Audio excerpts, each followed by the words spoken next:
तर हे guys welcome back to our channel. आणि मित्रांनो, डेली व्लॉगिंगचं डे 13 आणि आपण आज दत्ता संघ पुण्यात चाललो होतो का तर हे दूध घालायला. आणि मी बघा कसं मांडी घालून बसलो होतो कारण की कॅन्ड होती साईडला, पाय सोडताच येत नव्हते. मग आपण आलो गणेश पेठेत दूध घालायला. मग गाईज तिथून पुढं उद्या दत्ताचा बड्डे होता म्हणून त्याला शूज घ्यायचे होते. मग त्याने इंस्टाग्रामवर रील मध्ये एक दुकान बघितलं होतं नाना पेठेत. मग आम्ही तिथं गेलो, शूज घेतले आणि मग दगडूशेठला गेलो कारण की पुण्यात गेलो आणि दगडूशेठचं दर्शन नाही घेतलं असं कधी होणारच नाही. मग तिथनं आलो बावधनला. गाईज हे जे वासरू पारडू आहे त्याचा 2 दिवसापूर्वी जन्म झालाय. बघा कसलं भारी आहे. आणि गाईज ह्या मांजराने खाल्लाय साप. हिचा डेंजर डेंजर नाद आहे भाईचा. आणि हा बघा जॉटा आहे यांचा. आणि त्याच्यानंतरून आपण तुम्हाला दाखवतो आज झालेले म्हशीचे पारड. हे बघा गाईज आज झालेले पारड आहेत. एका दिवशी 2-2 पिल्ल जन्माला आली, म्हणजे सेम दिवशी बड्डे येणार आता त्यांचा.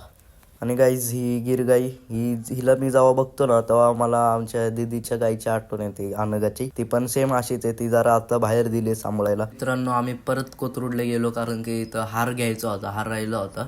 ते दत्ताला पाहिजे नव्हता हार. हे सगळं झाल्यानंतर आम्ही घरी आलो. घरी येऊन मग संध्याकाळची देवपूजा केली. देवपूजा करून आपला ब्लॉग इथं संपतोय. भेटूया पुढच्या ब्लॉगमध्ये. Bye bye.